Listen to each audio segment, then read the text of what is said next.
All right, let's talk about those stubborn pockets of fat. The ones that just don't seem to care about your diet or how much time you spend at the gym. Today, we're diving into injectable fat dissolvers, specifically comparing two of the biggest names out there, Kybella and Mesotherapy. Let's get right into it. I mean, seriously, what if you could? It's a pretty powerful idea, right? This idea of a non-surgical fix for something that bothers so many people. Well, that's exactly what's driving the huge popularity of these treatments. This is the promise we're going to unpack today. You know the feeling. You could be in fantastic shape, you eat well, you're active, but there's that little bit of fullness, say under your chin, that just refuses to leave. That's exactly the problem these treatments are designed to tackle.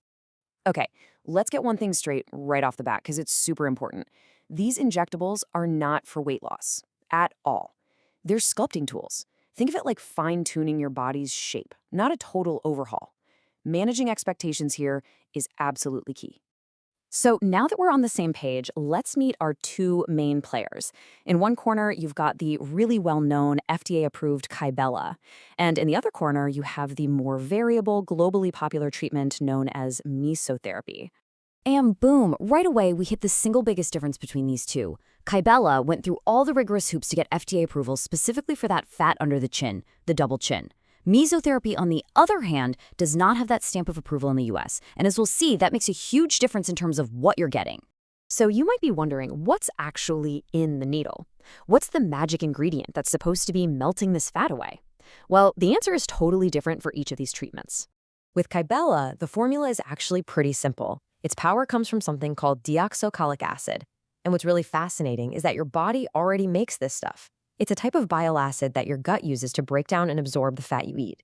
Kybella just uses a synthetic, pure version of it and puts it right where you want the fat to disappear. And here's how it works, step by step. The deoxycholic acid gets injected, and it literally destroys the outer wall of the fat cells. Once that wall is gone, the cell just bursts. It dies. And here's the best part. It dies permanently. Then, over the next few weeks, your body's natural cleanup crew comes in and just clears away all the debris. Those fat cells are gone for good.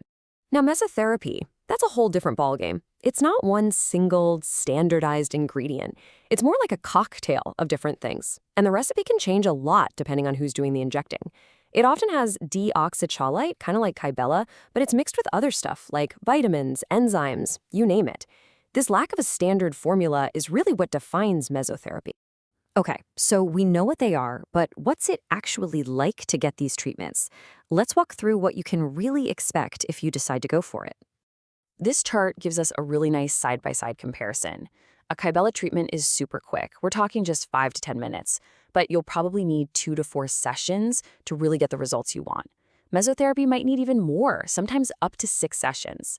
But, the big difference you'll probably notice is the downtime. The swelling with Kybella can be pretty significant. And speaking of swelling, let's talk about that Kybella recovery. The swelling is no joke. It usually peaks in the first day or two, creating what some people call a bullfrog neck. But after that, it starts to go down, bruising clears up in about a week. The main thing here, though, is patience. You are not going to see your final results for about 6 to 8 weeks. Your body just needs time to do its cleanup job. All right, let's talk about something that is absolutely critical, the risks. Look, every medical procedure has them, and you've got to understand the potential downsides to really decide if the rewards are worth it for you. For Kybella, the most common risks are basically part of the process. That major swelling we talked about, it's pretty much expected. It means the treatment is working. Bruising, a little numbness, and some hard spots or nodules are also totally normal parts of healing, and they usually go away on their own. Now, there are some more serious risks, but these are much, much rarer. The one you hear about most is a potential injury to a nerve in the jaw, which can cause a temporary uneven smile. This almost always happens if the injection isn't placed perfectly, which is why choosing an injector with a ton of experience and knowledge is so important. I can't stress that enough. Mesotherapy has some similar common risks, swelling, bruising, some temporary lumps. A lot of people also say they feel a burning sensation during or after the shots. And again, because that cocktail can be so different, the side effects can really vary too. And this is where that lack of standardization with mesotherapy becomes a real issue. The serious risks can be pretty scary. Things like skin necrosis, which is tissue death, infections, or bumps that stick around for a long time have been reported. These risks really depend on what's in that specific cocktail, and of course, the skill of the provider. So, after looking at the science, the experience, and the risks, let's boil it all down. What are the key takeaways that should guide your decision? Honestly, it all comes down to this single idea. Kybella is all about being predictable. It's one drug, there's tons of data, and doctors know what to expect. Mesotherapy's main advantage is its versatility. People use it on lots of different body parts, but that comes with way more guesswork in both the results and the safety. So at the end of the day, there is no single right answer here. The best choice is a really personal one. It really depends on what area you're trying to treat, what your goals are, and frankly, how comfortable you are with a treatment's regulatory status and its level of predictability. And that brings us to the final question you really have to ask yourself. Is that promise of a permanent, non-surgical fix worth the downtime, the cost, and the potential risks? That's the conversation you need to have with your doctor before you move forward.